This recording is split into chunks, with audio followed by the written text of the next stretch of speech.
Welcome, everybody, to the Armchair Racers podcast. This is episode 16. And don't have a guest this week, but we have a lot to talk about. Last week, we recapped part of Las Vegas, but we can talk about the Cup race. And we'll move on to the Phoenix weekend that's starting this week. Again, I'm your host, Kenny Kibbe, along with my co host, Austin Belkey. And we'll get right into it. Got a lot of stuff to talk about with the iRacing side of things. And yeah, let's get right into it. So, um, first on Sunday we had the Cup race at Las Vegas, and I thought it was a great race. A lot of comers and goers, very unpredictable. There was a little bit of strategy involved, and Kyle Larson ends up getting his first win for the Hendrick Motorsports team in only his fourth start, and brings the 5 car back to victory lane, which is fantastic. And Hendrick Motorsports wins 2 races in a row with 2 different drivers, 2 drivers who maybe you didn't expect to win right away. The other one being William Byron, and yeah, I guess it's all fun, all fun for us Chevy people.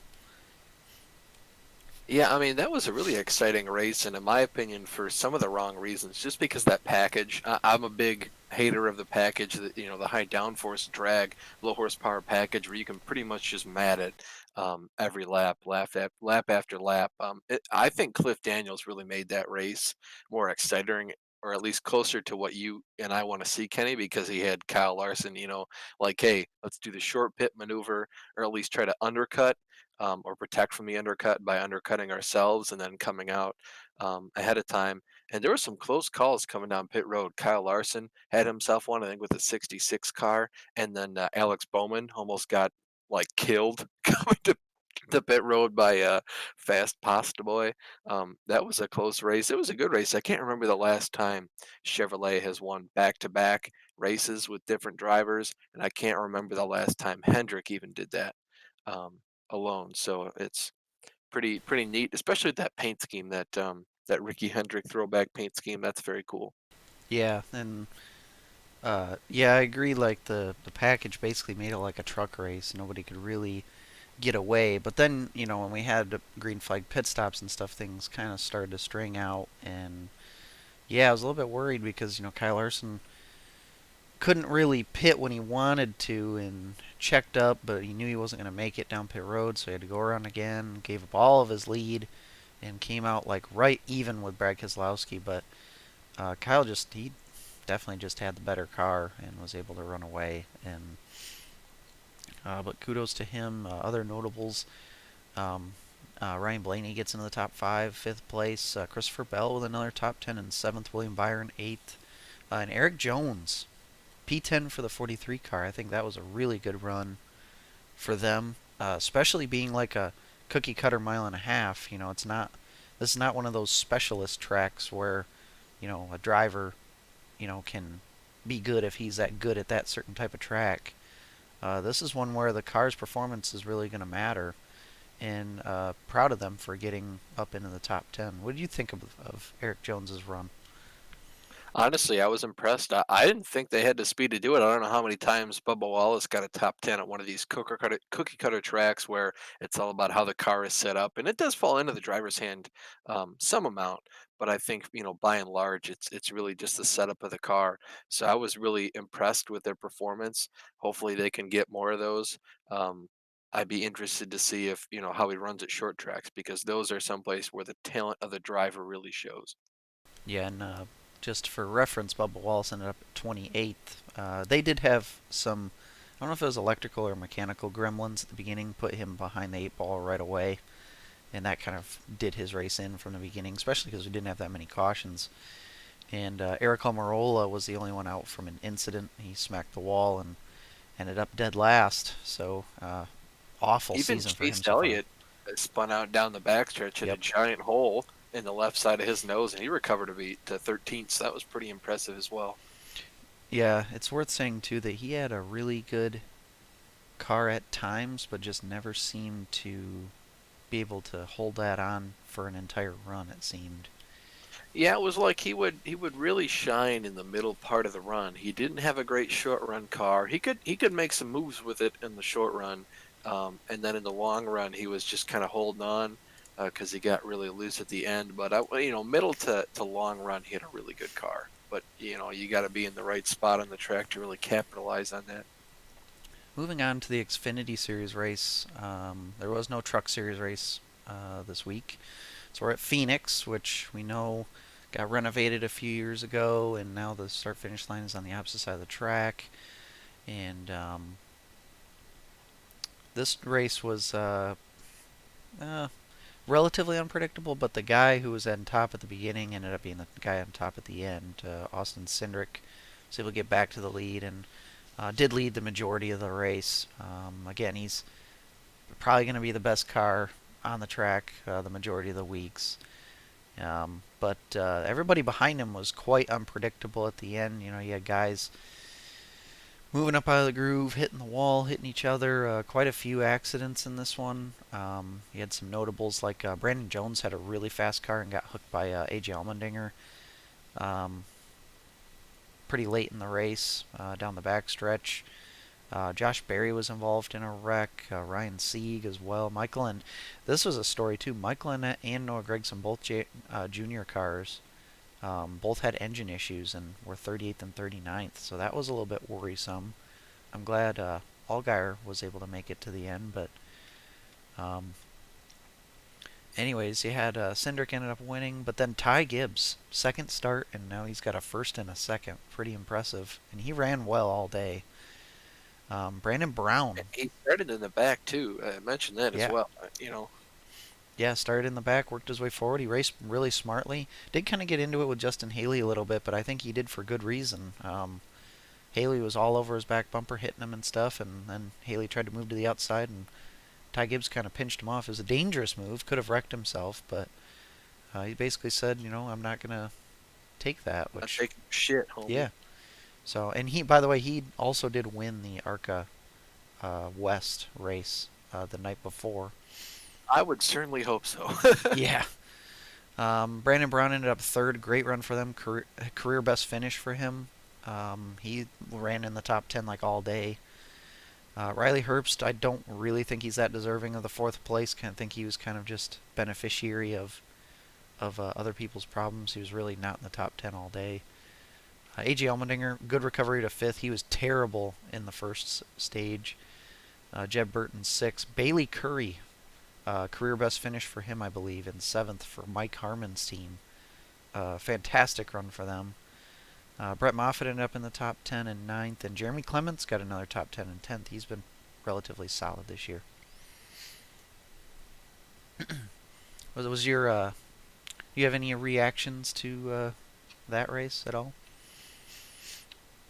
No, not really. It just really sucks seeing Gregson fall out with those, mechanical issues. I think he lost oil pressure or something. It was weird. I saw something come and I thought he had like a tire rub or something, just the way it started. But it's like, no, hold on, he didn't get touched by anyone. So what's going on here? So that sucked for him. But I thought it was a really good race overall.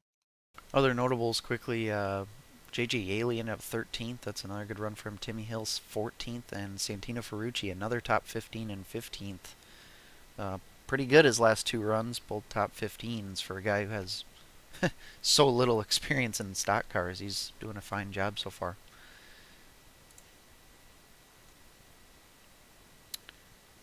And we'll move on to the Cup Series race for this week. So I actually went for once and made my fantasy picks already. Austin, you can go through yours while I pull mine up. Oh, buddy, I gotta pull mine up. Oh, geez. I guess we'll both pull ours up. Now, I don't know if I don't know. I kind of picked all solid drivers for this track. I'm not sure if I picked a race winner or not. But anyways, my picks this week, and by the way, last week Austin's dad destroyed us, and he is now in the points lead for our league. And I suppose I can pull up my screen, show my picks.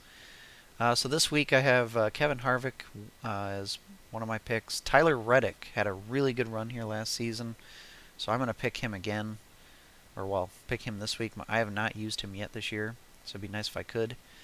Kurt Busch and Brad Keselowski and Kyle Busch with Christopher Bell in the garage. I had him in the garage last week, did not use him, which I probably should have, but I kind of forgot about it. um, Bonus picks, I picked Kyle Busch as race winner. Again, I'm not sure if that's going to happen, but I don't know. Just felt like it. Chase Elliott as the top Chevrolet. Kevin Harvick as the top Ford, and Kyle Busch as the top Toyota with Chevrolet manufacturer. I always pick, and Joe Gibbs Racing as the top team. What do you got? So I chose Brad Keselowski, Joey Logano, Kyle Larson, Chase Elliott, William Byron, and Kurt Busch. And then for race winner, I put Elliott again just because I feel like the whatever Phoenix package they had last year, they'll probably just carried it this year, and he had the dominant car, so I have a pretty good feeling he'll do it well at the very least.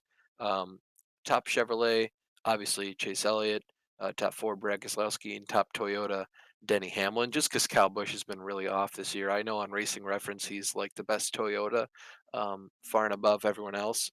But I really feel like he's just having an off year and he might need another week or two to get going again. But for manufacturer, pick Chevrolet as always, and then Hendrick is the winning team. Yeah, I mean, with Kyle Busch, I did like what I saw last week, though. He really did get a lot better towards the end of the race. So I think, he's one of those guys that he gets way better by practice and by laps. He makes the car better all the time. And with this no practice thing, he's really at a disadvantage with his style, I believe. Um, but for him, anyways, hopefully that he can have more initial speed this week and, therefore be not so far behind the eight ball when the race starts and they can make their way forward. Yeah, it's all about having good speed off the truck nowadays, which is quite a shame because it's those really talented guys that know like okay, going to a corner it's too loose, give me a different spring or take a pound of wedge out of it or whatever, or a pound of tire pressure around the wedge. Um, those guys really get faster throughout the weekend, and they have the cars, that are just, the ones you got to beat. So we'll move on to the iRacing side of things this week. We had NIS. I had NIS fixed. I ran on the Saturday race at noon Eastern and was in second split. And we were at Phoenix, of course, for 156 laps, I think it was, half distance. Yeah, 156 laps. 11 cautions, quite a few, 42 caution laps, 12 lead changes. And I started in 19th. I did qualify. Didn't have a very good qualifying run. And got caught up in an early accident. Basically, two guys in front of me got together, and I tried to slip by them. Got hooked to the right, went up, hit the wall, and then came back down and hit somebody else with the front end of my car. So right early on, I had over a minute of optional repairs. Got those repaired eventually, but I still was down probably around 20 RPMs on power. And so I thought my race was essentially over as far as being competitive. But as the runs would go on, I would get better. I just didn't have the straight line speed. I had very good corner speed. It's just a little bit down on the straights, and got up into the top 20, and I thought I was going to basically be around there, around 17th, but then we had a caution pretty late. A bunch of people pitted. I stayed out. I got up to 12th. Ran a few more laps, and then another caution with like probably 20 to go. A bunch more people pitted. I stayed out again. Got up to 6th, or no, 5th. And then we had a quick restart and a quick caution. I was up to 4th. And then on the final restart with 2 to go, I dropped down to 6th. So I was ecstatic with that. I couldn't have been happier, especially being the number 33 car.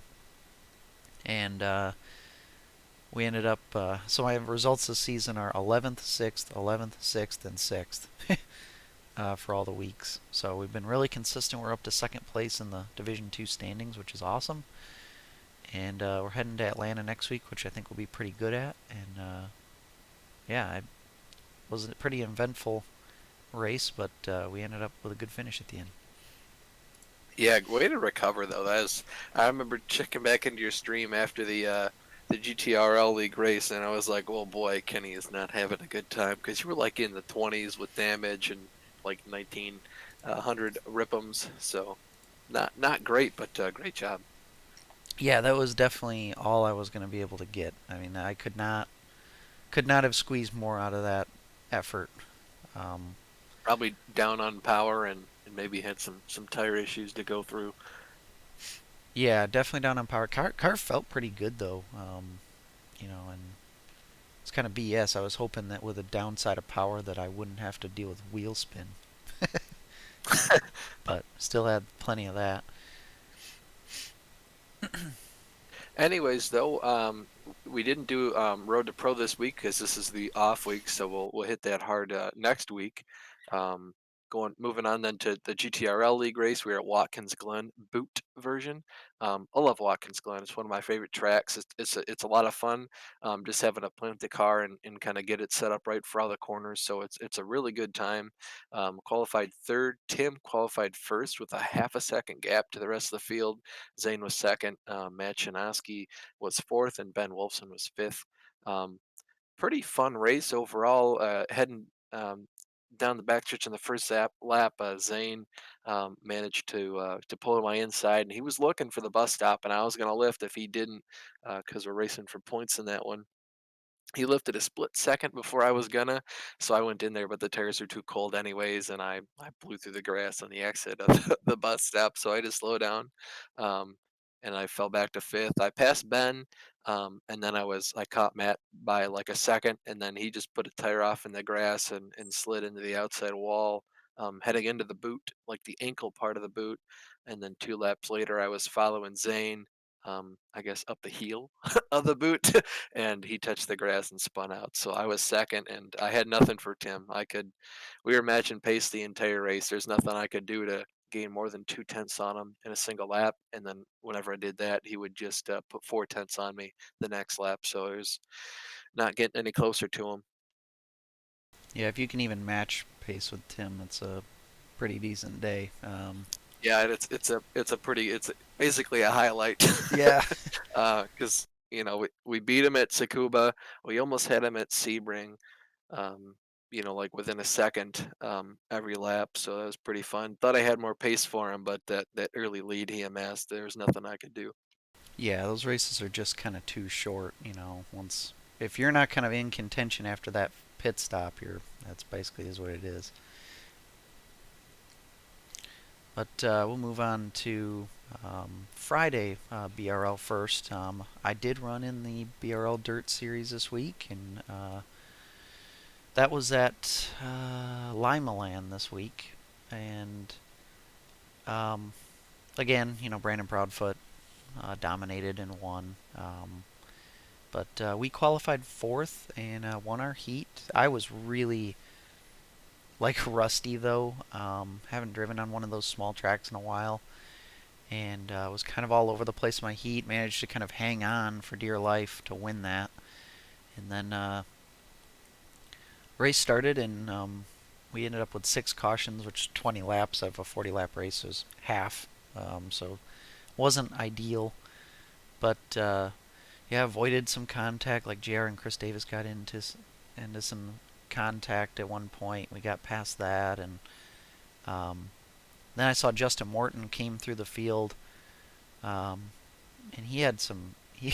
He was running the top side, and everybody was, like nobody seemed to give him room on the top side. So he kept getting pinched into the wall, hitting people, and he was just getting screwed. And he finally got up towards the front there, towards the end, and he was looking really quick. But we just kept getting cautioned, so I started to kind of follow him, and we had a good battle at the end, and he just edged me for third. And Billy Northcutt, another solid run for him. I've actually haven't raced with him a lot, but the little bit that I've seen from him, he's seems like a good guy to race with. He got second place. Brandon Proudfoot first, and but yeah, we got fourth. Solid run, kind of a. Um, I'd say Justin was probably best of the rest, and then I was probably second of that. But yeah, it was 19 car field, which is a decent sized field considering quite a few guys were missing this week. But yeah, it was a okay race, I suppose. And then I did end up running in the BRL truck race following that. I wanted to run laps at Lucas Oil Raceway, which is where we were going to run Saturday as well. And I just wanted some laps because I'm not that great at that track. And I ended up starting in 13th, made our way up to 4th. But there was like a group of us. It was like Jer and James battling it out, and then everybody else. And everybody else just was battling, couldn't get around each other. And I got kind of caught up in that. And so by the time I got into third, I was like 9 seconds behind the leaders. And then they kept pulling away. Mark Herzog ended up passing me for third, and so I ended up 15 seconds behind JR at the end, which is kind of crazy in only 60 laps. But JR was first, James second, Mark third, Mark Herzog I was in fourth, Donnie Moore was fifth. 15 truck field, which is a decent sized field as well for that That's really series. good for those. Yeah. Usually you're pushing 10 cars at most, so that's really good. Yep. So that was good to see. Um, but yeah, so I just wanted to have laps there and try to figure some stuff out. And um, I don't know if I really learned that much in that race, but I learned a lot before the Grand National Series race, which we'll get to in a few minutes. But Austin, did you run the other two races on Saturday? I did, yeah. So street stocks, I was fortunate enough to start on the pole. I broke away pretty early and led the first, I believe, 11 laps. Just because Donnie was back there kind of holding him off, and I was like, "Oh man, this is like I got Ryan Newman behind me in the Cup Series, kidney stone hard to pass." And it's his prerogative, so can't be too mad about it. But he held off JR and James for a long time. Eventually, though, it's only a matter of time. Jr. is gonna catch you and pass you. He'd pulled a huge slide job going into turn one, um, and I tried to pull the crossover, but I didn't do it well enough to clear him going down the backstretch. So I tried to do it, but I was too afraid to come up into him and ruin both our races. So I kind of just tried to stay low if I could. Um, and then he passed me. James Lowe passed me as well. Um, and then kind of just rode the last 10 or 15 laps in third place, and that's where he finished. No cautions, surprisingly. It's we haven't had any cautions in the street stocks in quite a while. There should have been a caution in the street stocks. A lot of people got wrecked. I think like at least 4 cars. There was a tire on the track at one point. And luckily, none of us hit it, but that was pretty crazy. In the tour modified race, I started fifth. I fell back to sixth at one point, and then I passed. I forget who, maybe Ryan Seneca or something, to get myself back up into fifth. And we didn't have a single caution until like lap 75. Um, I think we had a self spin, which was unfortunate. And I was in fifth. I tried to bust down the fence coming out of turn four on like lap 30 out of 80. And I could tell like my car didn't handle the same way since then. So it's like, we only had like 11 cars show up. Seventh place just got the lucky dog, so he's starting in the back. I'm fifth. I'd rather start on the outside. So I was like, I'll take my fast repair. I'll line up on the outside. And Jason knew it as soon as I pit. He's like, Austin, where are you going? I was like, well, I'm going to fix my car to see if it does anything. He's like, oh, now I got to start on the inside. I was like, that's the second half of my plan. So it almost worked out really well. But when we went back green, the top lane wasn't rolling as well as I thought it should have been, to kind of hold him off. And then on the last lap, I think he put me in the wall twice, just hard racing, going at it. And like the second or third time he put me in the wall, I was just like, you know what? I'm just gonna put my foot down because I reckon I can save it and not hit anything.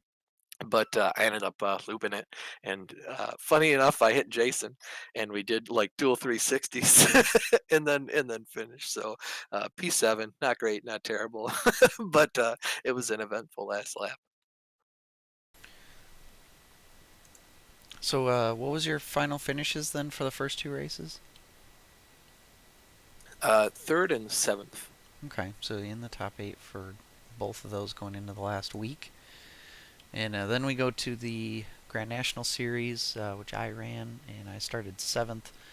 And again, this IRP or Lucas Oil Raceway is a very high line dominant track, but you can make the middle work. It's really tough to pass. And and we got going, and I got fortunate too. I got to move up a row from the beginning because Donnie pulled That off. made me so mad. Like one of the people we actually have to race, and you just get help. Luckily, it was just you, and James and JR were behind me in the high line. But Yep. So we moved up, but I was still on the bottom, and we kind of slotted in. I don't remember where, and we ended up getting through the field slowly but surely. But then, we were like JR got bottled up because early on, Kurt Smith hit the wall and bottled him up. well, A that was couple of only you half the guys. problem. I Yeah. was in front of JR, and when Kurt hit the wall, I got on the brakes and tried to go to the inside of Kurt, and JR had to hit the brakes and go to the inside of me to get by us. And we made a bit of contact, just a 0x. I don't think either of us got damaged, but yeah. So Kurt hitting the wall was only half of JR's problem. And at the very beginning, Mike Holloway led a couple laps, and then he hit the wall later on. He was behind me. I made a pass on him. He kind of let me in, and then the next corner, I think he kind of just misjudged when I was going to let off the gas, and he went in a little too hot. But then then he got on the brakes extra and just pushed him up into the wall, and that kind of ruined his race. So I felt really bad for that. But I think it was It's just such a fine line between getting in too high and getting in just right. Because if you got in yeah. too high, you'd have to get on the brakes, and if you got on the brakes really hard, you'd just slam the outside wall. So I'm glad you brought that up because going into this race, I knew how to drive the track, but I didn't know how to drive the track well to be a winning contender. And um, I messaged JR, and I was watching him first. I watched him run some laps, and I could see what he was doing. And I messaged him, and I said, is this line what you're running? Is this kind of what you're going to be running? And he's like, yeah, and we started just talking back and forth, and just in the 20-minute practice session there, and what he was doing, he was entering in about like half a car Don't give width. away all his secrets, Kenny. Well, well, maybe I shouldn't say anything then. What do you think? I think you should leave JR's secrets to JR and the people he tells them to. Well, good idea. So I ran JR's line. And how you do that is Yeah, but well, the thing is, though, I look back at the replay and I was not very consistent at it, but I was better at it than what I had been because I hadn't even really been trying it. So I just tried to replicate that, and I got up into second, and for the longest time, James was right behind me, and JR was behind him, and I think JR finally was deciding like he had to go, and he started to try to make his move, and he ended up sneaking to James's outside, and they just kind of, I'll leave it at this, they just kind of ran into out of room, and they kind of wrecked each other in a way, and I think, well, James got away with it, but then JR got wrecked, and that put him behind for the rest of the race because he was limping around with a damaged car, and then he pitted for his fast repair, and then he also sped on pit road. So he ended up going 3 laps down. oh, he did speed. I figured he Yeah. had an unsafe exit because that pit road exit is really, really narrow. Yeah, he said he was looking at, I think he was looking at relative or something, and he sped. But so he comes out 3 laps down. So we only had 3 cautions. So he ended up finishing 2 laps down. He only got one of those laps back. He would have gotten another one back, but on the caution before the quick caution, I think Joe Segala had to come down pit road and get a fast repair or something. So he ended up going a lap down, Yep. And and so he got his lucky dog back yep. after that. So that really screwed JR out of even being close to a lucky dog. So that whole deal with the James and JR ended up putting Mark Herzog up into I think fourth, fourth. or yeah, fourth. Yeah, And fourth. so Mark started getting up towards James, and they ended up he ended up getting into James, and and James wrecked. Mark got away with it. He fell back a few spots, but uh, so that took James and JR both kind of out of contention. James ended up recovering though to get seventh, which is a good recovery. Um, so then at the end, it ended up me following Justin Morton, who took the lead on lap 3, and then you, Austin, ended up third. I want to talk from your perspective here in a second, but And then I at the end we had a decently long run at the end, which is exactly what I needed. And I just started to try to run him down and just kind of run the track for a while. And then at the end, I had to do something, so I was just trying to run a different line than him. So I started running like a lane lower, and last probably 5 to 7 laps, I was really rolling the middle of the corner better than him. And man, we got right up next to him, and but I wasn't gonna move him out of the way. I mean, I could have easily just opened the wheel up just a tad bit and shoved him out of the way, but I wasn't gonna do that. And we were side by side coming to the line, and he beat me in a drag race. I think maybe I needed one more lap, but it was just so tough to make those passes work on the bottom. And I wasn't going for like a slide job or anything like that. But great race, so I'm really happy for Justin. He ran a fantastic race, and I can't think of any other people I'd rather lose to. So cool for him to win. We got second, and then I mean, Austin he got called third. his shot. As soon as the race went green, he went out there, and I think he even started behind you by a row.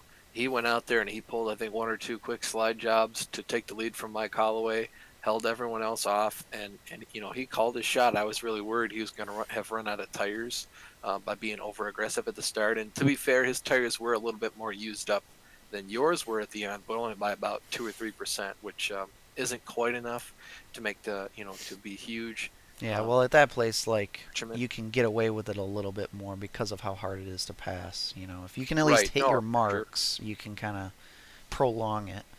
And yeah, he actually started the row ahead of me, so he ended up third, starting Oh, third. okay. Oh, Yeah. that's right. Yes, because you finished second, he finished fourth. That's correct. Yeah. hmm So, but yeah, we ended up with the fastest lap time, which is a nice little victory for us As there. Matt Shinovsky once told me, fastest car doesn't always win the race. That's correct. But well, average lap time though, Justin beat me by 1/1000th of a second. So yeah, Yeah, that the battle at the end was one of the most fun to watch, and I'm one to tell you because I was probably the closest to it, apart from Justin Prince and DJ Clark up in the booth. So it was really fun seeing you guys go after it. To be honest, I was hoping you'd take yourselves out and I'd win, but well, that's your prerogative. yeah. But yeah, that was fun. I was really hoping you just pull a dirt nasty slider and make it work, or do something crazy like that. But yeah, that was a lot of fun. So you started fourth, but in the unfortunate high line. How did like all the wrecks and stuff play out for you? Well, when we started, it was I think Kurt Smith started second, so I was fourth. So we go green and Mike Holloway's out and away. Kurt didn't get the best restart, but it wasn't terrible. So I was, kind of right behind Kurt going down into turns one and two. I really didn't want to run him over, and you can see I checked up pretty early, and James had to check up harder than I did because he thought we were going to dive into turns one and two a lot harder or later than what we did. And then so, I was all over Kurt, but I couldn't go low because I had cars on my inside. I was kind of boxed in. Coming out of three and four down the front stretch, I was on Kurt's ass. Like, if I was any closer, I would have picked his rear axle up off the ground and spun him out. So I was really glad I didn't do that because I enjoy seeing Kurt up at the front. He's gotten a lot faster. And he's a really nice guy. And then I think in turns one and two in the second lap, he just like barely got in the wall. And that's when JR and I had to go to the inside and pass him. Um, and then the next corner, JR went to like do a slide job on me, and he almost came up into me. I had to check up pretty hard to make sure I didn't hit him. Just when he came up to make sure I didn't spin him out. Luckily, Jeffrey Hard and Ruben Altis were behind me, and they kind of realized I checked up pretty hard and checked up a bit themselves. So I was able to hold on to that. The first green flag run, I didn't want to burn my stuff up, so I let you guys pull away from me, and I was just kind of riding out. But luckily enough, pulling away from Jeffrey and Ruben and all those guys in the sort of the second pack. Um, I at least attempted to a lap, but if I really pushed it, it could be more than that. But I wasn't going to try to run you guys down because that'd just be stupid to burn up my stuff. First caution come out, I was pretty mad. I was like, "What are we like? Come on, guys, we're better than this. We don't need a caution. We had such a huge gap to everywhere. I was just running my own race. We didn't need this shit." So that sucked, but it's racing. Um, Second caution, I started fifth. Mark got a really good restart on the high side. High side was really where he wanted to be all race long for restarts and stuff. He passed me for sixth, and then um, I saw James get into JR, and I could kind of see him like one touch, two touch, three touch, and JR got in the wall. I'm not sure how much of that was net code, but I'm sure it wasn't um, intentional. So that's I saw JR hit the wall, and like that was a pretty hard lick. JR was limping pretty hard. The second caution, um, I was like I saw this firsthand and had to go through it. Um, James and Mark were in the second row. So James was third, Mark was fourth, like you said. They haul ass down into turn one, got a really good restart.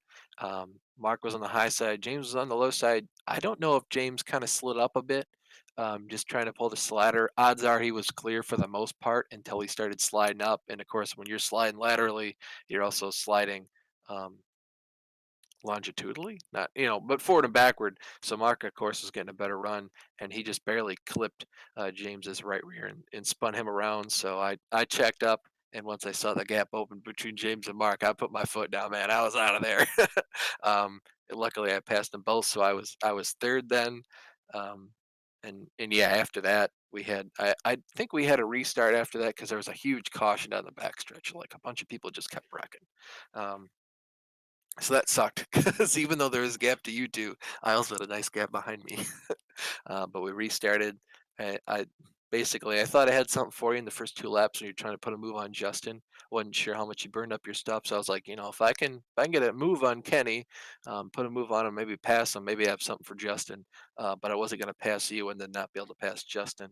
So I didn't want to put you guys in too rough of a spot. And yeah, you guys pulled away from me. Mark tried to race me for a while, but I kind of knew his tires could not have been as good as mine were. And sure enough, like the last 10 or 20 laps really showed it because he was falling back pretty hard. And yeah, that was it. Yeah, one thing, Justin really won that race because of his those couple restarts. Because I mean, really, if you don't nail that restart as the leader, you have a little bit of tire spin, and you go into the first corner side by side, you're probably going to lose the lead. And Justin was doing this thing where he would kind of cut down the track and make it as short as possible and get on the gas, and then he would come up in front of me because he'd be clear of me, and he did just a great job of doing that through the whole those few restarts that we had. And the last one, I got up to him, I got closer to being next to him because I think he had to kind of manage to his throttle to not have wheel spin, but he still cleared me, and I had to work on him from square one. But um, he did a great job, and he did say that this is one of his favorite tracks, and he runs Silver Crown cars there all the time. So made me feel a little bit better losing to him too, because he has a lot of experience there, and he really likes the track. So it was good for him. Good to kind of get the monkey off his back. He got a win a few seasons ago at Martinsville and hasn't won since. So it's good to see him cap a victory off. I think this track really plays into his wheelhouse too, though, based on all the dirt track experience. Because in the street stocks and the SKs especially, you kind of got in the corner and drifted out in order to diamond it, and you had to come back down and really apply the throttle in a smooth motion because otherwise you were going to spin your stuff out. So I think he just really, his skill set was really good for this track too. So going into next week is the last week of the season, New Smyrna Speedway, and JR's lead was over 10 points, and now it's down to 8 over me because I gained 13 points on him this week. And James is like 7 points behind me, I think. Yes, 7 points. So going into this week, it looked like if JR had a solid run tonight and a solid run the week after, he'd basically clinch very easily. And if he beat you at all, or even came close to you, it was pretty much done and dusted for you. JR was going to win the championship next week if he started, just by virtue of the first car. The finish gets 40 points. So if you start in park, you're going to get like 20 something points. So it's really important to at least just start the race and park your shit. So JR pretty much had it locked down, Yeah, so now he but can't do that. Uh, no, he cannot do that now. He needs to have at least a solid run. yeah, so basically, he finished outside the top 8, and we obviously did. So we'll be starting 7th place if everybody shows up. Jason Mendo will be on pole. James will be second. Adam Shane will be third. Kurt Smith fourth. Mark Hertzog fifth. You will be sixth. I'll be seventh. Justin will be eighth. And then as long as everybody starts or shows up, JR will be way back in 15th place. And so, put in theory, if I win, he's going to have to finish at least At ninth. least seventh, right? Well, it'd be ninth because I can't tie break with him. He's going to win the Oh yeah, he's tiebreaker. won more races. Yeah, So I have to beat him by 9 points. So if he finishes ninth at least, he'll win by a tie. Um, Jarrett can very easily do that. The key as long thing, as he avoids wrecks. yeah, the key thing for him is going to be, does he get involved in any wrecks or problems through the race? Which starting that far back can very well happen. If we run green flag, and which it's kind of weird because every week I hope for long green flag runs, but I almost, for the championship, I almost have to hope for a caution fest because if we just run green flag, I mean JR can just kind of methodically have a solid run and get away with it. But it's going to be interesting. I'm glad that there's at least going to be a points race here. I'm glad I decided to show up for all of the Grand National races this season, and yeah, we got a shot at it. I can't complain. I'm excited that there's at least a run for the championship, and it's not just like, oh, as long as he starts, he wins. Yeah, Like it had been in the last before you won your championship. Jr. pretty much had it unlocked because he won like 8 races. So it didn't matter for the last 3 or 4 who won. It was just going to be Jr. because he won the 8 races. Even with drop weeks, it doesn't matter. Um, and since we got rid of drop weeks, um, it's been pretty rough in terms of you got to show up every week and you can't have a bad week. And I know you said before after that Martinsville race, you were first James was out before Nashville, and then at Nashville, James was in it, and you and Jr. had both taken a hit. And then after Martinsville, you said you were out of it, and JR was just going to win it. And I told you, that's something could happen. And unfortunately enough for JR, something did. So it at least puts you back in. And I'm happy for the series that there's a chance, and for you that there's a chance. But I really hate it for JR because, um, in my opinion, he got wrecked. Um, but we'll see what happens. yeah. So it makes me really kick myself over the whole Martinsville thing because that one was just kind of one of those things completely out of my control and just didn't. And that was like what a 16th, 14th or 16th place finish. So it really put us so far behind. And that if we would have just finished like fourth in that race or something, we'd be in the points lead right now. By a lot. I mean, Well, probably it'd be 10 points more. well. I mean, like if I would have finished like fourth instead of 16, that's No, 12 that's what I'm points. saying. So It's 12 points, so we'd be 4 points ahead right now going in. So yeah, it's that's really unfortunate. The whole Nashville thing, at least I was in that race and at least had a shot at it. So that I'm not as mad about that one. I'm more mad about the one I couldn't control. But it is what it is. But we at least have a shot at it, and we'll give it our best effort this next coming weekend. We'll move on to NEP. It was the season finale in the Grand National Series for them. We had a 100-lap race at Dover, which is probably the longest race that they had this season. And um, I wasn't in for the championship anymore because I missed a race, but I wasn't going to be in for it anyways. But we started fifth and kind of rode around for a while. We only had 3 cautions, which was pretty good.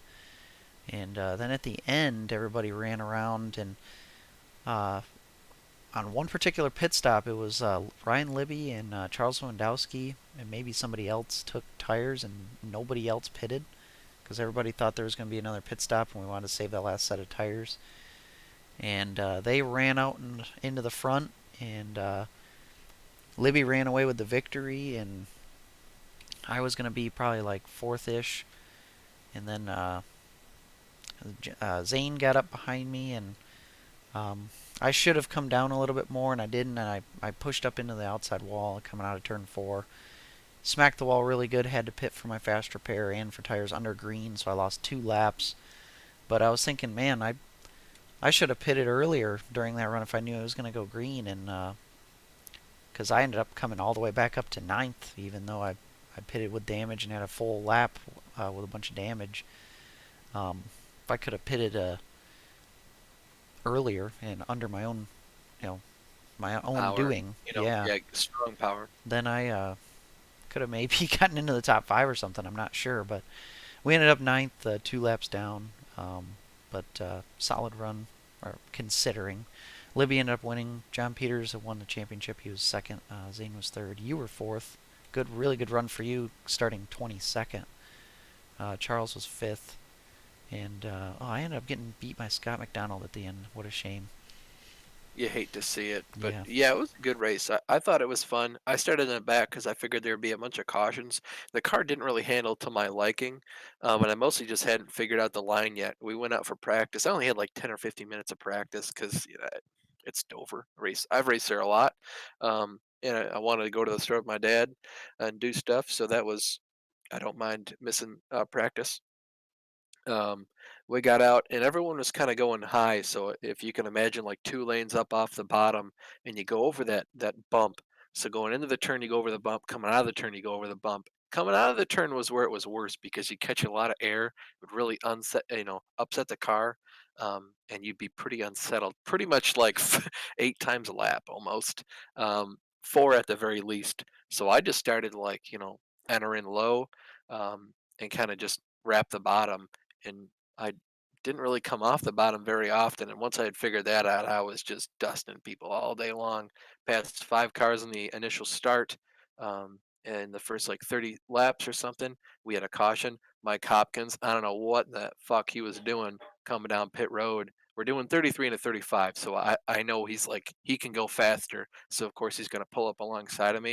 He's probably like an inch, maybe a foot at most next to me, but like my pit stall's over here, so I got to pull over at some point. And the guy just spun me out down pit road, and then wanted to tell everyone to take it easy in the race. So it's whatever. Um, so of course I restarted. I had to loop it on pit road, spin turn style, come back out. I think third from last. Um, Passed a couple cars by virtue of Tim getting in the back of Mike Hopkins. Um, so that was nice. And then continued. We didn't pit for that one, and then I don't know what happened on the lap 66 caution, but didn't pit for that either because, like you're saying, I wanted to save my extra set of tires. Apparently, I read through Jeff Brown's write up of the race, and Ryan Libby, instead of taking only 2 tires, which we thought he did, he took no tires and just fuel, because he knew we were going to have to pit for fuel. That's why he came out and he fell to the back. So he didn't take 2 tires; he took no tires. So he actually had another set left. Um, so that was, a good idea on his part, but it almost didn't work out for him because if we didn't have the caution at lap 66, he was going to go a lap down, and that would have really sucked for his chances to win the race. Um, but yeah, so we had that last caution. I think I started like 12th, and then marched my way up to like 7th, and then everyone was starting to run out of fuel. I saw it early. I tried to announce it on Discord, but I guess people didn't hear it or pay enough attention to it because I started lifting early and just half throttle it down the straightaways. I passed a couple more cars in the last couple laps, and yeah, I finished with zero point 0.1 gallons of fuel, so it was really close. Yeah, I heard you multiple times were saying like, yeah, you just gotta let off, and nobody seemed to be Just tell listening. us, like, I assume in that position, we're teammates, and I don't mind helping you guys out by what I'm seeing or what I'm doing. So I tried to announce it a couple times, and I guess nobody listened. Yeah, at that point, I didn't have to save fuel because I You had were to make my, wrecked. I yeah, I don't know if you would have had to save fuel if you kept going. not sure, Um, I think he would have been close too, but probably. I only said it like right around the point where you hit the wall. So we'll see, but yeah. Yep, so we ended up fourth in the points in that. Pretty solid rookie campaign. Really wish I could have gotten a win in that series, though. That would have been nice, but came close I quite a thought it few was times. pretty cool how you took the lead in that second run. I don't know how Peters got back around you, but I think that was the point. Once Peters passed you, you were starting to take the corners like I was, and really no one else is doing that. Yeah, he just saved his tires a little more than I did. I just kind of I thought that the first run I tried saving and it didn't work. I still was wearing the tires out, so I'm like, okay, at any track that happens, I'm like, okay, I guess I'm going to run a little bit harder because it looks like I'm going to wear out my tires about the same regardless. So, second run, I was a little bit more aggressive, and that got me up to the front. And I was like, okay, now I'll just, try to be smooth, but still, be a little aggressive and just, I know I'm going to lose ground, and I'll just kind of, at least now I'm in a good spot to where I'm not going to lose as much ground in relation to the leader. So that was kind of just my strategy play. I can kind of tell through the first runs if at a track where if whether I know I'm going to have a good long run car or not. In this one, I wasn't the best, so just trying to minimize the damage long on a long run. But yeah, we will have more NEP stuff to talk about every once in a while. We'll have the NEP Endurance Series that'll be coming up here pretty soon. It'll be one race per month, and Austin and I here are partners, so we'll have plenty to talk about when that gets going. And he's going to be a disappointed friend, let me tell you. We'll see. We are Team Squibbles Motorsports. They put us as Motorsports. I would want Autosport, but it's I okay. think we can still change the name. I don't think it's too late. And we are the ones registering for the session, so at some point they're going to have to say something or change their stuff. Yep. So, anyways, enough of the iRacing stuff. We're going to head to my favorite section of the week, and that is Rusty's Retro Races. Now, last week, do you have the stats? Do you want me to send them to you? I can scroll up and click them. Okay. So last week they were at Atlanta, and lo and behold, I won another race. So in race number 3, I had picked DW to win, and in race 4, I picked Terry Labonte to win. He did. A very close margin of victory, only over 2/10 over Morgan Shepherd in the 35 car. Good run for him. And Terry did have a really good car. He almost led the most laps. I'm gonna actually pull this up on my screen so you guys can see it. Um, Terry ended up winning with Morgan second, and Richard Petty ended up third. Again, really close to getting that win. He has not won in Brian's seasons in 80, 81, or 82, or in 83 now.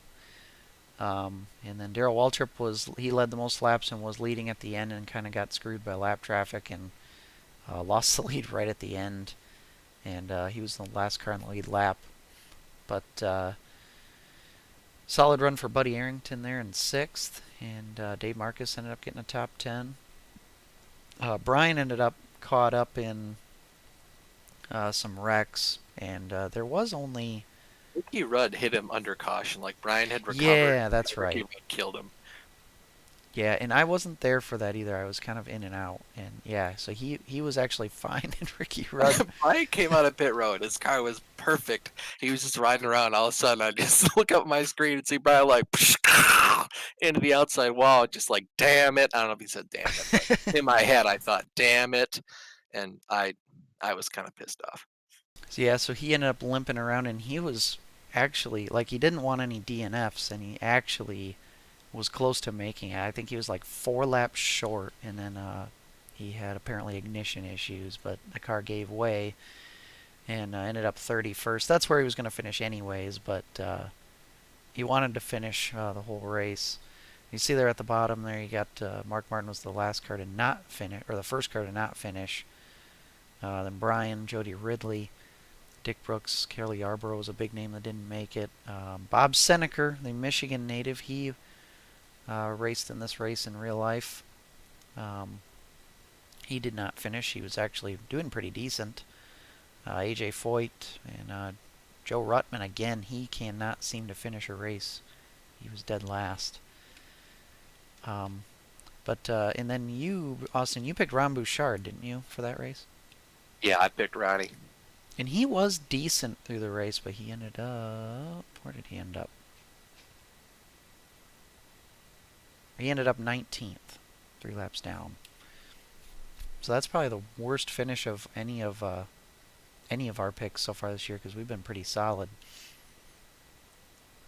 Yeah, I mean, I kind of wanted to reach out and pick some of the different guys, and like I said, if Ronnie gets a top 10, I'll pick him again, and he did. So, or not pick him again, but pick him for the next week. He did get a top 10, so I picked him, and he let me down big time. And then my car that I picked to win the race is Harry Gant. According to Brian, that was a trash pick because apparently Harry Gant always sucks ass and lets you down. So I know not to pick him anymore unless he's the last person I have left. But yeah, you've done pretty good so far. At some point, you're going to run out of the people and have to pick Ron Bouchard again, or not again, but finally pick him like I did, and he'll probably have a good race. So Yeah. Yeah, I mean, he's relatively solid. Harry can be solid. I mean, he got 14th this past week. But Harry's good at a few tracks. He's not good at like a lot of tracks. Um, at least in, this whole fake season thing. right, Um, so we'll see. So who's your pick today, Kenny? Are we keeping track of who we've picked because we should really write these down somewhere. yeah, we should, but I do remember who I picked. I know I picked Neil Bonnet for, no, he didn't do Daytona. So I picked Neil for Richmond. I picked Daryl Waltrip for Rockingham, and I picked Terry Labonte for Atlanta. So I know that who I I can tell you, did I've pick. picked Daryl, Terry, and Ron Bouchard. Okay, so So we'll we're have to start writing them down. okay. Yeah, we'll have to start writing them down, but we're good for now. So this is the qualifying order for Darlington this week, and I don't remember if this is 500 laps or 500 miles or 400. I bet you it's 500. I reckon it's five. Well, I But can do quick maths, Kenny. You keep them entertained. I'll do quick maths. so DW with a pole. I wanted to see. Okay, that is his third pole of the year already. He won poles in the first two races and then now in race five. Morgan Shepherd finished second last week, starting second this week, so good run for him. Bill Elliott's been up front. Neil Bonnet's in the second row with him. Richard Petty in fifth. Lake Speed is in row four. Sterling Marlin, great run for him in 10th.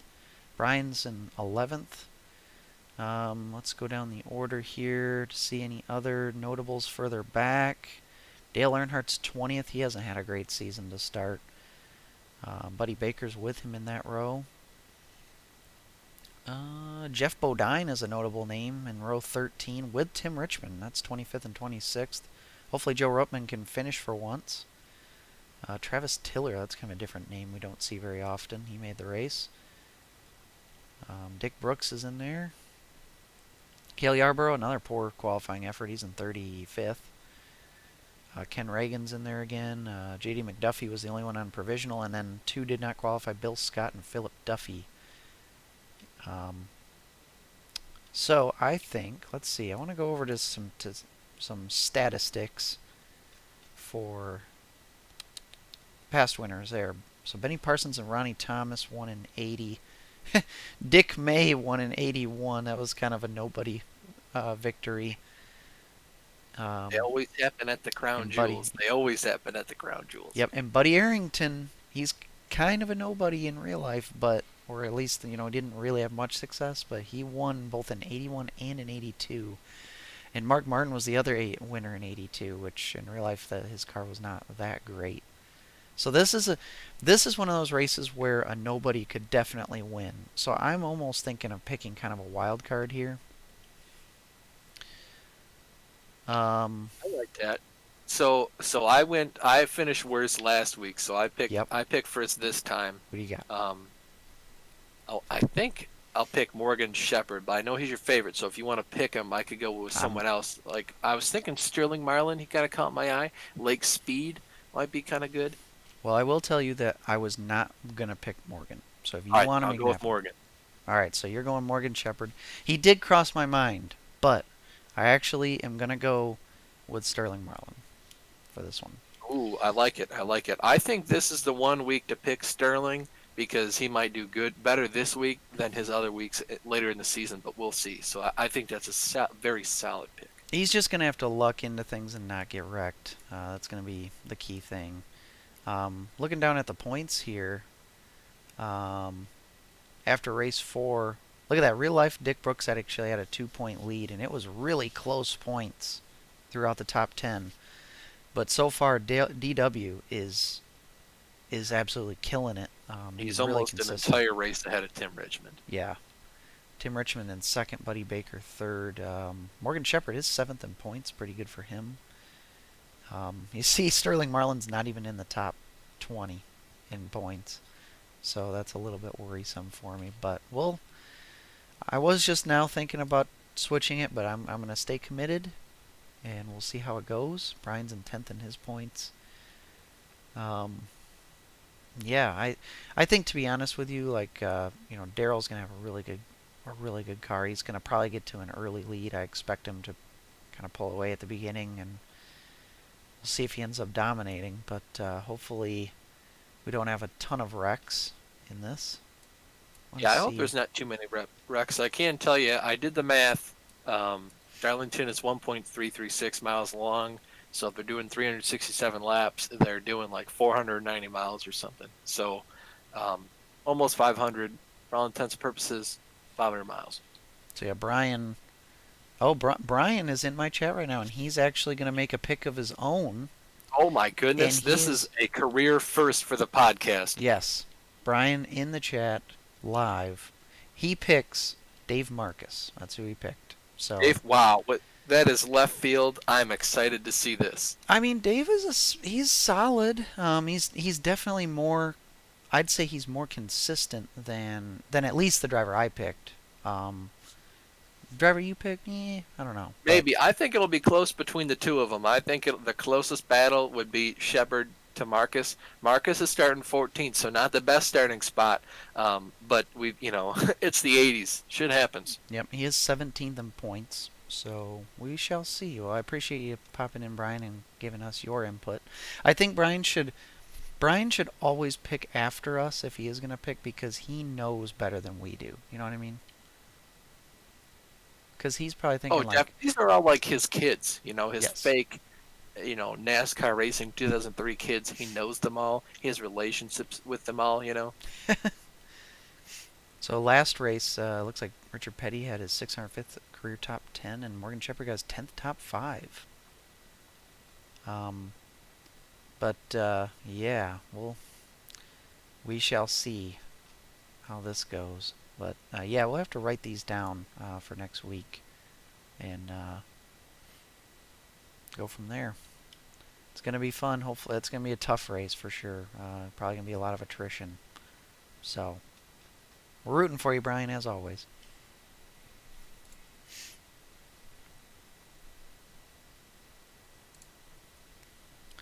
So, do we want to move on?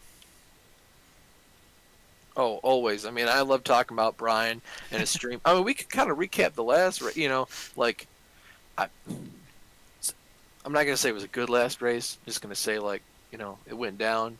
Hopefully today's race is better. I'd like to see maybe some more green flag runs and just hard racing. We'll see. Also, my mom's chiming in the chat and says that my dad wants to pick Neil Bonnet.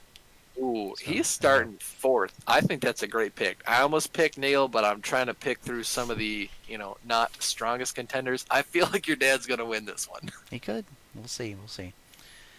Um, yeah, we can move on to the video game chat and basically, well, for me, not really any games. I have not played like an Xbox game in weeks. It's been all just kind of watching TV or watching YouTube or something. So I have been watching BattleBots, and I'm up into the let's see, second episode of the tournament. So they have like a regular season where every bot fights 3 times, and then they have a 32 team tournament out of the 59 who entered. And so we're through round one, and we're into round two. And so I got like 2 to 3 episodes left, counting the one I'm on. So yeah, it's been fun. Justin, my roommate's been enjoying it. I've been enjoying it. So that's basically all I've been doing. I have not been playing any other games aside from high racing. Yeah, I haven't taken GTA 5 off the list, or Forza Horizon 4. I did play Grand Theft Auto 5 a couple times last week with the boys from college, the lads, but I have not played Forza Horizon 4 yet. I probably should at least see what the free cars are for if you do different stuff based on how the seasons change. So I might get on there and do that at some point, but there's really no reason to play Xbox. I might try to play some Formula One 2020. Go to Abu Dhabi and finish off my season.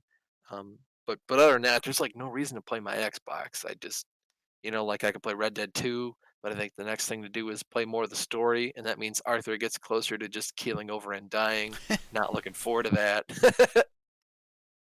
So So, we'll see. after you finish your F1 season, do you have any thoughts of going to another season? I probably will, just because of the vast amount of free time I have. I'm not a interesting person in COVID times. I don't get out and do much. So, yeah, I think so. I'm really interested to see who I'll be able to sign. One of my buddies from college, he plays a game too. He signed Daniel Ricciardo for the next season. So I'm curious to see who I'll sign or what will happen with that. Um, and how next season will go. I'll probably play another season. I don't know how far I'll get into it, um, but um, but we'll see.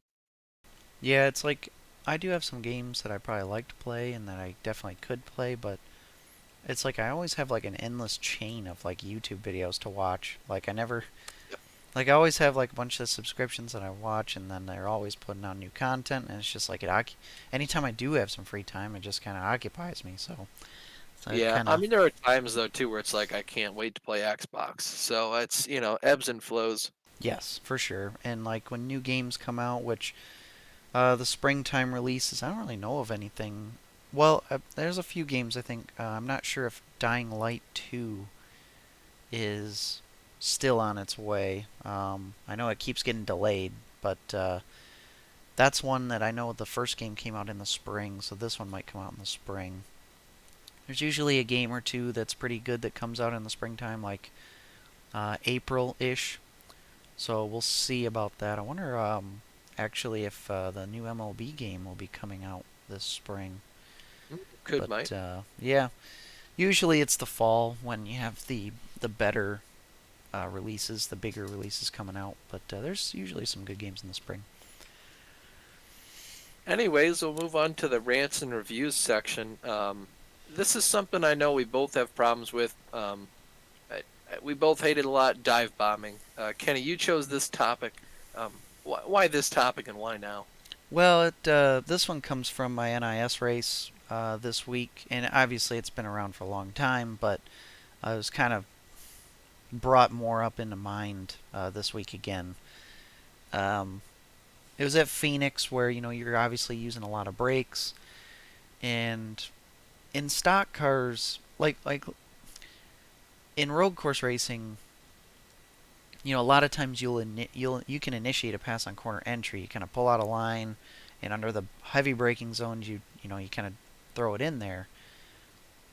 That's not how you pass on an oval in a stock car. You need to make your run coming out and get up beside them down the straightaway, carry it all the way down the straight, and then complete the pass on entry.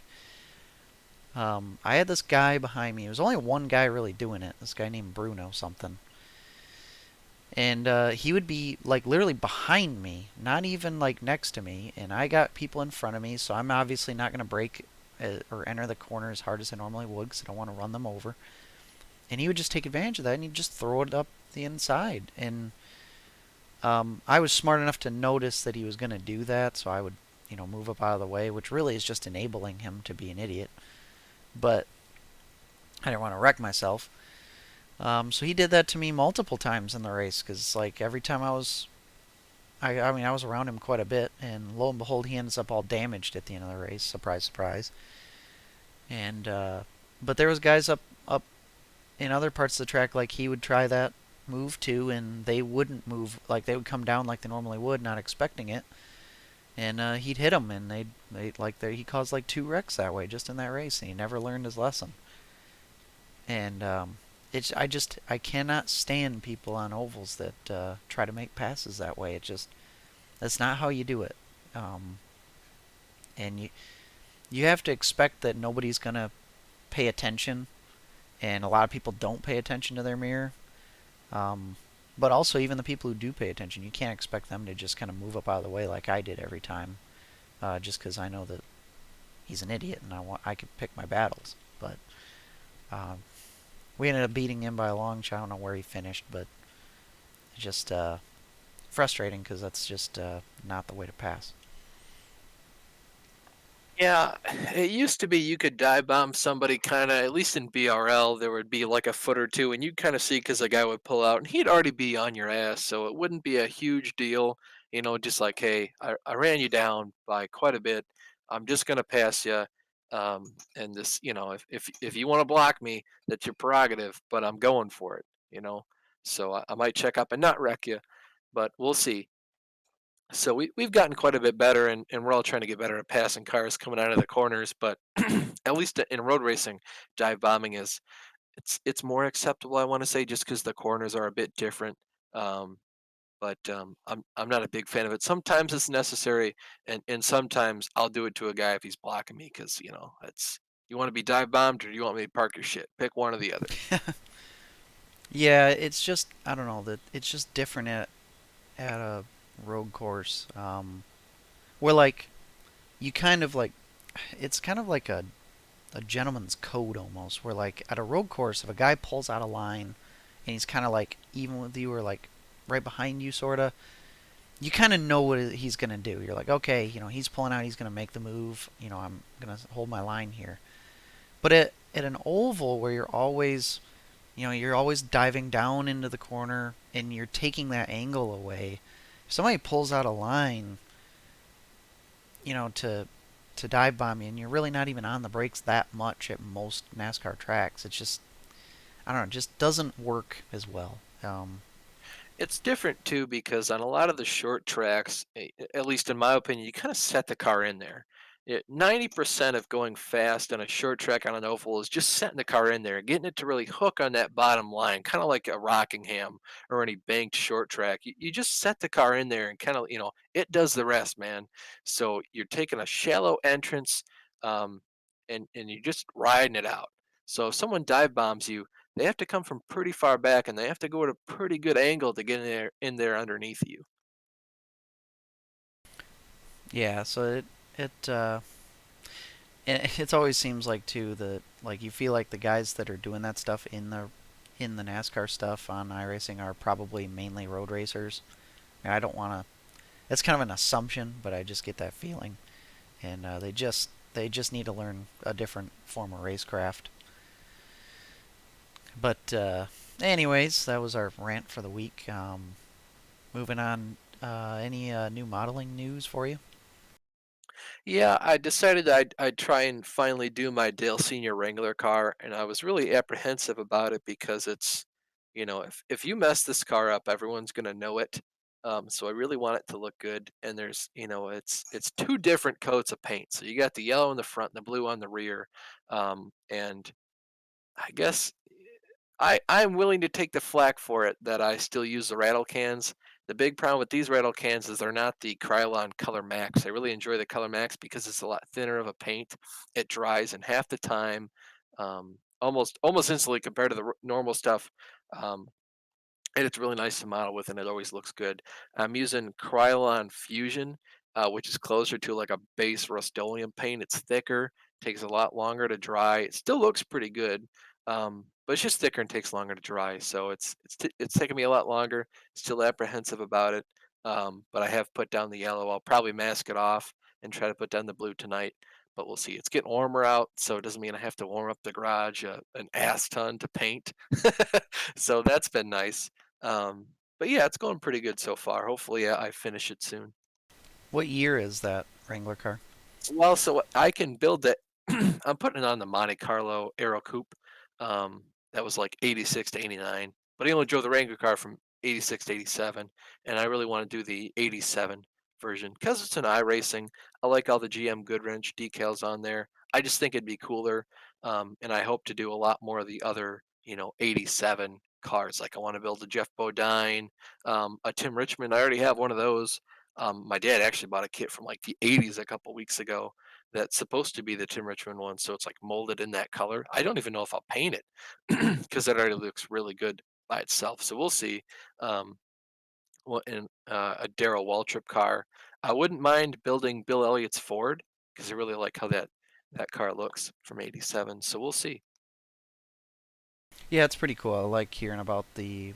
I like all of the models, but I think anything from like I don't know 2004 and older is really cool. But then you get to like the 90s and the 80s and the 70s. I think the cool factor kind of increases exponentially the older you get. I agree. There's some cars that don't look as cool, so I don't really like seeing them. To be honest, the '80s is probably the peak coolness of how the cars look. Not a big fan of the '70s cars, so I probably won't build many, if any, of those. But I can respect the history, and I do think they look cool. And I respect the people that want to build those cars.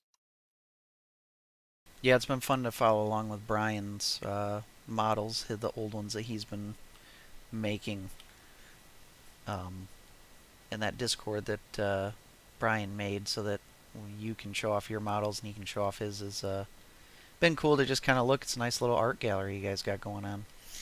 Yeah, I really wish Matt would start building more of his models, or maybe he could even post his models of I forget what car he made, but it looked phenomenal. It'd be cool to see him build more. I know JR likes models, so it'd be cool to see if he did any modeling. I think it'd be cool if you got into it too, personally. But yeah, Yeah, if I did it, I'd need to get something like really easy and basic, like the smallest amount of labor into it, like something just really easy to get me into it, and kind of maybe work my way up from there. But definitely won't rule it out. I mean, I'm big into like the die casts and stuff. Just never really have gotten into models. The only like really putting stuff together kind of things that I've gotten into is like Legos, but when I was a kid. But um, yeah, I mean, I'll certainly think about it, and definitely like watching you guys make them and make them look so good is definitely putting the thought in my head for sure to possibly get into it. Although I'd certainly not be as good at it as you guys. I don't think I'm very good personally, not compared to some of the people online, especially not Brian. But yeah, it's honestly, if you want to start on a model, I mean, this goes for you and anybody watching or listening, rather, too. Start something that's simple. So you can just go out and buy any NASCAR and then make it be like Dale Earnhardt or something, because you can buy decals off the internet and, of course, it's just black. Half the time it's just black, or you might have to put some silver on there, and masking them isn't too hard as long as it's in that straight line like Dale Earnhardt's cars always are. Or if you can find a Monte Carlo, the Wheaties car is just orange. Anything with a basic paint job is not too hard. But anyways, that. Oh wait, we have one more thing. Spring is coming, and I would say it's already here. yeah. So well, not technically, but Not technically, but it feels like it. so yeah, the snow has basically melted, and I The got my Monte salt Carlo has out. washed away. That's half Yes, of it. and I did have to push it out of my garage and jump start it because I let the battery go dead because I left the battery connected. But we were able to get her fired up. Of course, had to jump start it with good old Rupert because he is the Workhorse. workhorse. So yeah.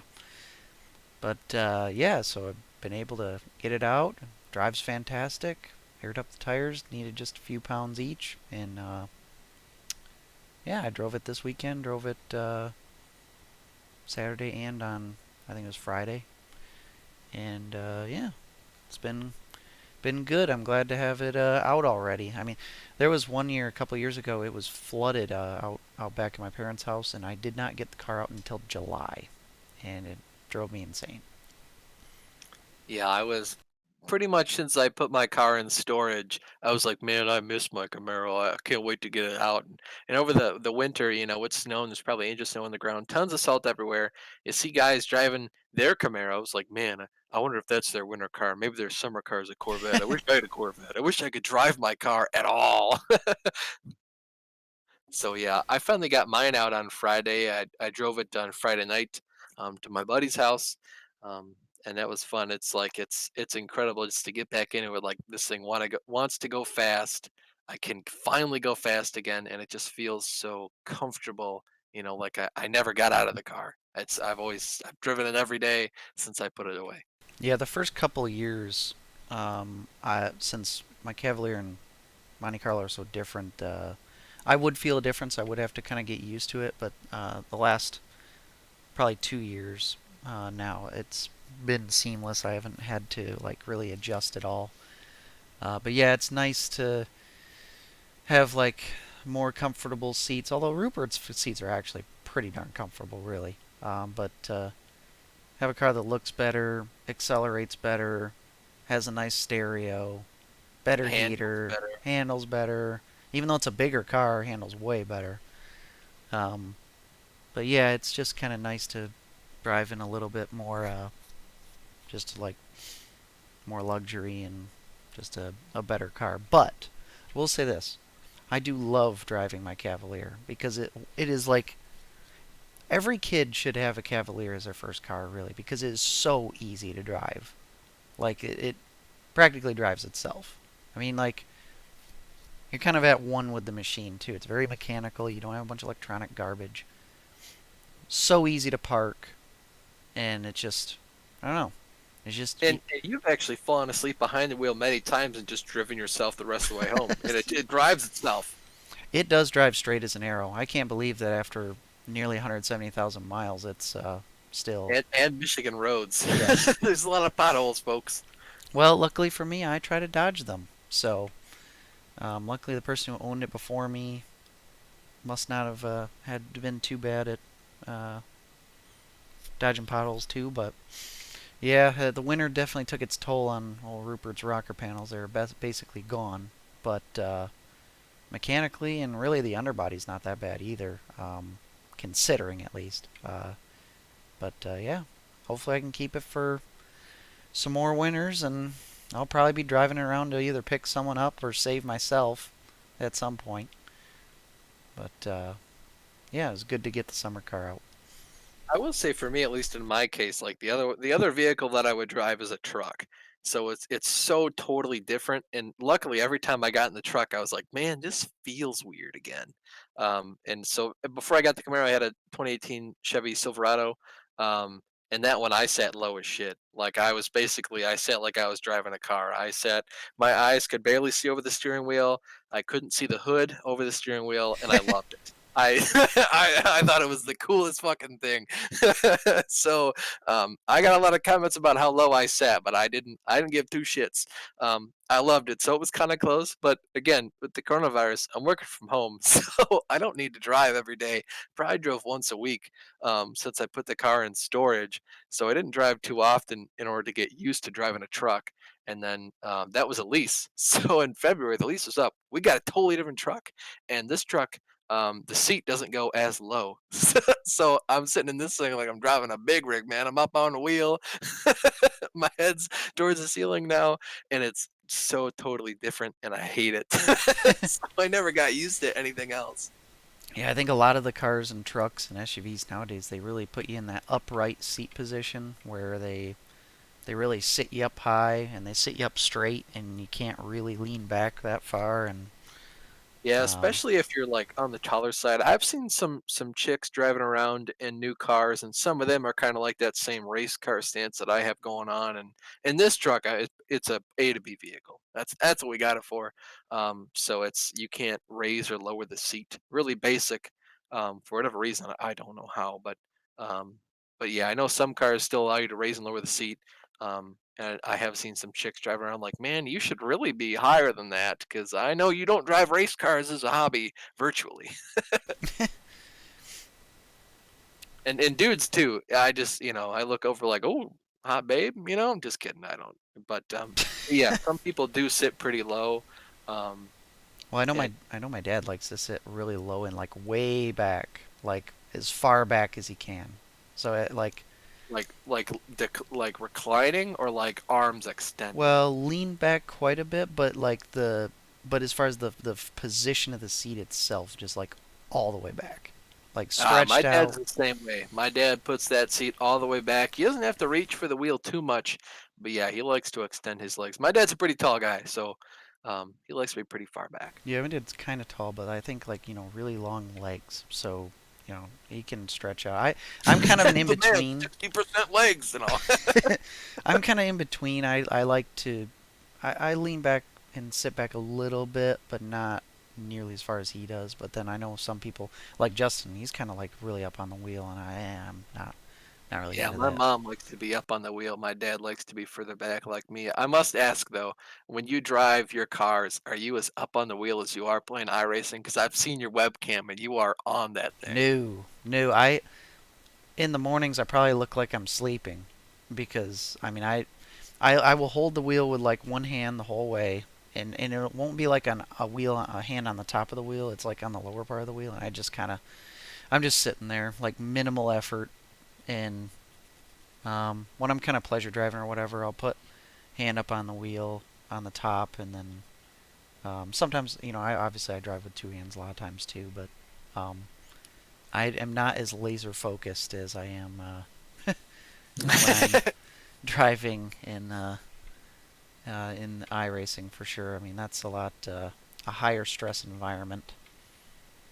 I don't have a webcam to show how I drive all the time, but I think it's pretty similar between the two. You know, like 9 and 3, unless I'm in stop and go traffic, then I will hold the wheel below 9 o'clock.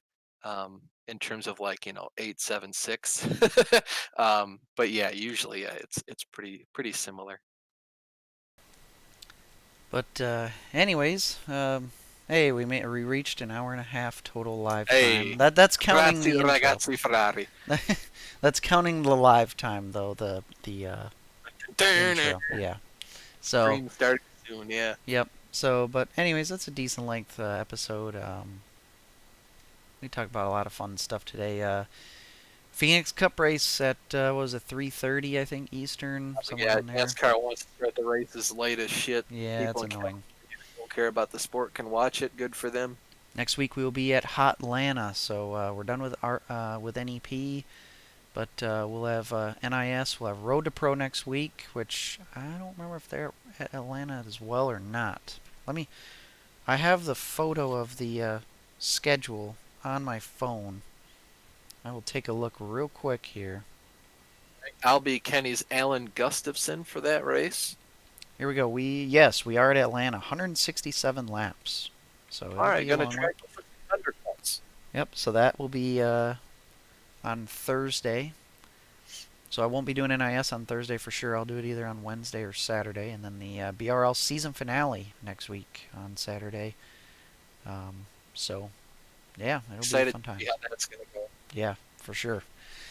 Anyways, I'm the host, Kenny Kibbe, along with my co-host Austin Belkey, and we'll be back next week. And thanks everybody for hanging out. Thanks Brian and my parents for participating in the picks for Brian's races. We'll have to let you guys know how your picks did next week. And yeah, we'll talk to you guys later, and Godspeed.